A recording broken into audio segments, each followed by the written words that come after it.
Урматтуу замандаштар жана бир туугандар, бардыгыңыздар менен Кудайдын сүйүүсү менен саламдашам. Кудайдын сүйүүсү ар бирибизге батасын берсин жана анын ыйык жазуусун толук түшүнгөнгө ар бирибизге ушу батасын берсин деп суранабыз. Бүгүн биз сиздер менен Мусанын биринчи китебинин башталыш китебинен 10 бөлүмдү окуп, ал жөнүндө ой жүгүртүп кетебиз. 10 бөлүмдө бул Нухтун Нухтун санжырасы жазылат. Бизге толук маалымат болуш үчүн биз 9 бөлүмдүн 18 аятынан баштап 10-дун акыркы аятына чейин окуп ой жүгүртүп кетебиз. Кемеден чыккан Нухтун уулдары булар: Шем, Хам жана Жепет. Хам болсо Канаандын атасы болгон. Бул үчөө Нухтун уулдары, алардан бүт жер жүзүндөгү адамдар тараган. Нух жер иштетип, жүзүмзар отургузду. Ал шарап жасап, андан ичип мас болуп, өз чатырында жылаңаш жатты. Атасынын жылаңаш жатканын Канаандын атасы Хам көрүп калып, сыртка чыгып, бир тууганына айтты. Шем менен Жепет болсо кийим-кечек алып, ийиндерине салып, арты менен барып атасынын жылаңаш денесин жабышты. Алар тескери карап тургандыктан атасынын жылаңач этин көрүшкөн жок. Нух ичке шарабынан соолугуп тургандан кийин кенже уулунун эмне кылганын билип калып, мындай деди: Канаанга каргыш тийсин. Ал өз бир туугандарынын алдында эң төмөнкү кулу болсун. Андан дагы мындай деди: Шемдин Кудай теңирине алкыш. Канаан анын Шемдин кулу болсун. Кудай Жепетти жайылтсын. Ал Шемдин чатырларында жашасын. Канаан анын кулу болсун. Нух топон суудан кийин 350 жыл жашады. Нух бардыгы болуп 950 жыл жашап көз жумду. Нухтун уулдары Шем, Хам жана Жепеттен тараган уруунун санжырасы мындай: Топон суудан кийин алардан балдар төрөлдү. Жепеттин уулдары Гомер, Магог, Мадай, Жабан, Тубал, Мешах жана Тирас. Гомердин уулдары Ашкынас, Рипат жана Тогорма. Жабандын уулдары Элиша, Таршиш, Китим жана Доданим. Булардын аралдын элдери тарап ар бир өз тилине, өз уруусу, өз эли менен өз жерлерине отурукташты. Хамдын уулдары Куш, Мисрайым, Пут жана Канаан. Куштун уулдары Себа, Хабила, Сапта, Рама жана Септеха. Раманын уулдары Шеба жана Дыдан. Куштан дагы Немурут төрөлдү. Ал жер жүзүндө адамдардын эң күчтүүсү болду. Ал Теңирдин алдында мыкты аңчы эле. Ошондон улам Теңирдин алдында Немуруттай мыкты аңчы деп айтылып калган.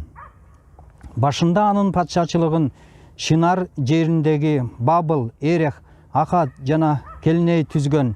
Немурут ал жерден чыгып Ашурга келип, Нинебини, Рехобот, Ирди, Келахты, Нинеби менен Келахтын ортосунда чоң шаар Рессен шаарын курду. Мисрайымдын Луттуктар, Анамим, Леабим, Наптухим, Патрустуктар, Калусхимдер келип чыккан.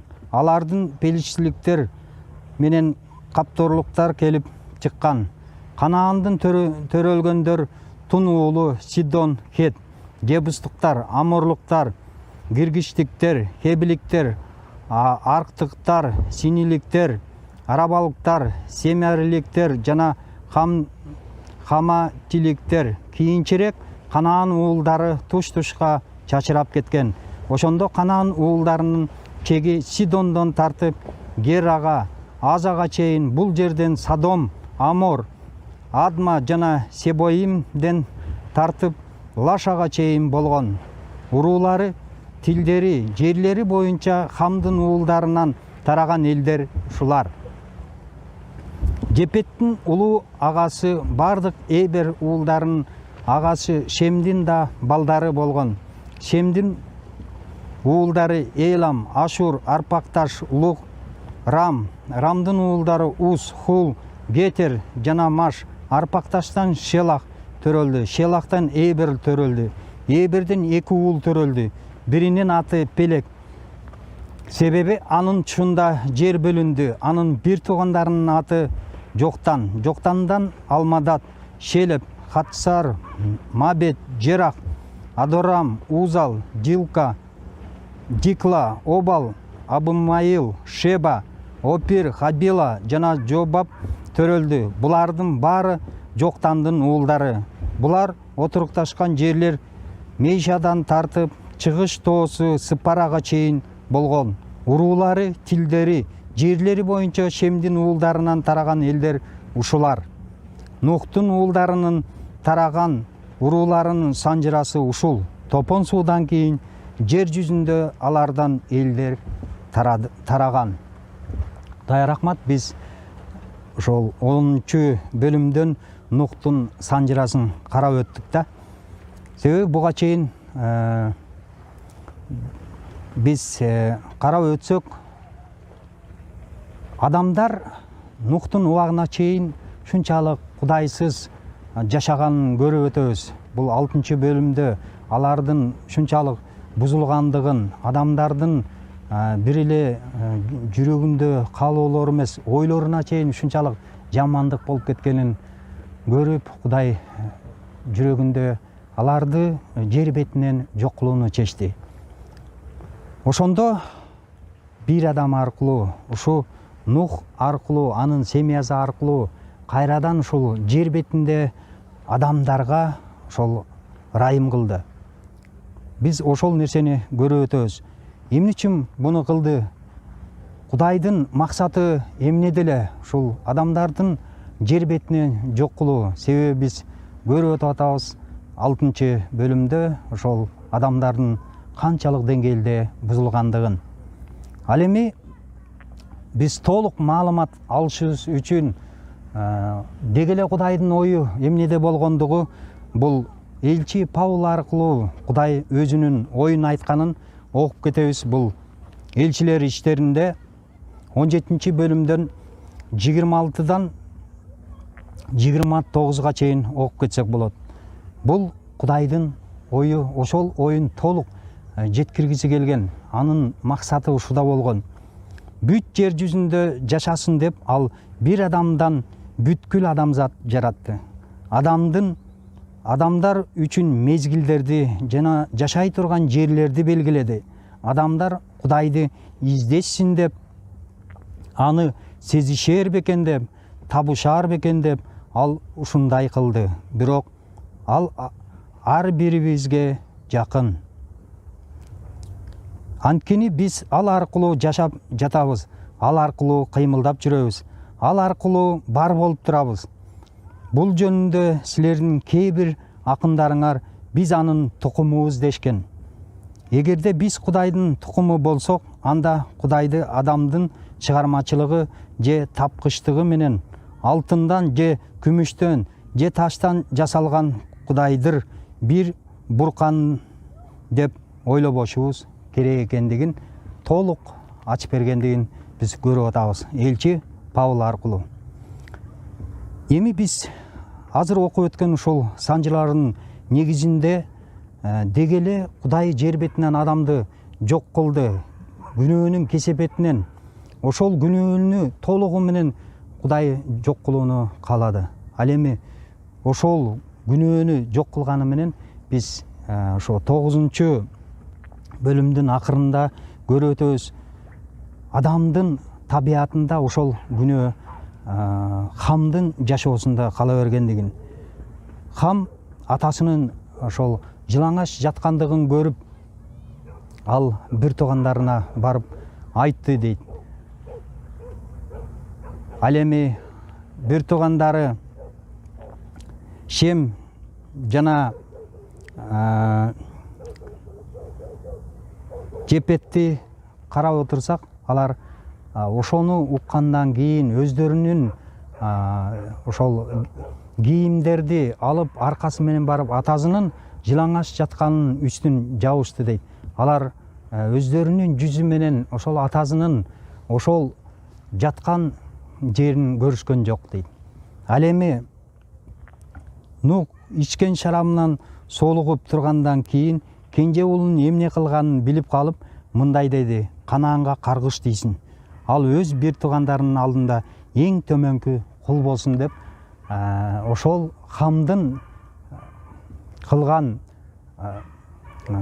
иштерин ал ушунчалык каргады. Эгерде биз карап өтсөк, биз эмнени алабыз? Бул бөлүктө бүгүнкү күндө Кудай эмнени айткысы келет? Ошо Хамдын кылганындай эле бүгүнкү күндө анын күнөөлүү жашоосу ошол күндөн баштап бүгүнкү күнгө чейин кайталанып келип атканын карап өтөбүз. Эгерде биз бүгүнкү жашообузда ошондой иштерди кимдир бирөөлөргө жасай турган болсок, ал Кудайга жагымсыз экендигин айтып атат. Жада калса бул жерде Ной ошол Хамдын кылган иши үчүн каргандыгын көрүп отурабыз. Себеби бул нерсе бүгүнкү күндө биздин жашообузда кайталанбай койбойт. Урматтуу замандаштар жана бир туугандар, бүгүн Кудай бизден каалайт ошол Хамдын жашоосунда жашабастыгыбызды, ошол эки бир тууганын атасына болгон мамилесин көрүп өтөбүз. Алар канчалык сүйүү менен мамиле кылгандыгын, атасына болгон алардын кылган ишин көрүп отуп атабыз. Ошон үчүн Кудай бүгүнкү күндө ар бирибизден каалайт бири-бирибизге болгон мамиледе, сүйүүдө алардын бир тууганы көргөзгөндөй Хамдын кылганындай эмес, ал эми эки бир тууганын кылганындай бири-бирибизге мамиле кылып, кимдир бирөө күнөө кылып атса, башка бир адамдарды ээрчитип келип анын кылып аткан ишин жарыя кылбастан аны жаап, ага түшүндүргөнгө Кудай бүгүнкү күндө үйрөтүп атат. Ал эми 10-бөлүмдө бул Нухтун санжыралары ошол 3 баласынан таркаган жер жүзүнө адамдардын таркаганын көрөбүз. Бул Жепеттин уулдары жөнүндө айтып өтсөк, бул жерден баарын окуп өттүк. Жепеттен кимдер таркагандыгын азыркы көз караш менен караганда, ошол Жепеттен тараган элдер бул мындайча айтканда орус эли, ошол гректер, мындайча айтканда ошол аралдын элдери таркаган дейт. Ал эми Хамдан болсо биз көрүп атабыз ошол Канаан эли таркагандыгын. Кудай ошол ыйык жазууда элдерди ошол Израиль элин алып чыкканда ошол Канаан жерин бергендигин дагы биз көрүп өтөбүз. Алардын ошол элдер Жебустуктар, Аморлуктар, Гиргештиктер, Хебиликтер, артыкта Синиликтер, Арвалыктар, Семирликтер жана Хамиликтер кийинчерээк Канаан уулдары туш-тушка чачырап кетти дейт да. Мындайча айтканда, деги эле ошол эл толугу менен Хамдын уруусунан толугу менен ошол каргышка калгандыгын көрөбүз да. Ал эми Шемдин уулдары Эйлам, Ашур, Арпак, Таш, Лут, Рам дейт. Азыркы көз караш менен караганда бул ошол араб эли жана еврей эли ошол Шемдин уруусунан таркаганын көрөбүз да. Себеп дегенде деги эле бул санжыранын максаты эмне болгондугун биз билебиз.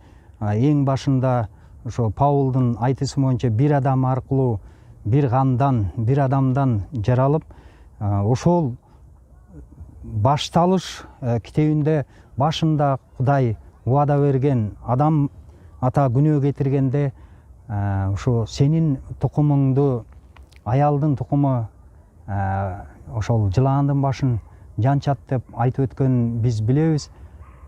Ошол тукумдун кайсы тукумдан чыгаардыгы Кудайдын тартибинде ошол санжыраларды киргизгенин билебиз. Кайсы уруу аркылуу куткарылуу келердигин, Машаяктын келишин аягына чыгаруу максаты болгон. Бүгүнкү күндө урматтуу замандаш жана бир тууган, биздин жашообузда ошо Кудай каалайт, биз кайсы уруудан болбойлу, Хамдын уруусунан же Шемдин же Жепеттин уруусунан болбойлу, бирок Кудайга жаккандай жашай турган болсок, Кудай ырайымдуу, ал кечиримдүү дейт. Ар бирибизди кечирет. Бүгүнкү күндө Кудай ырайымдуу күндөрүн узартып атат.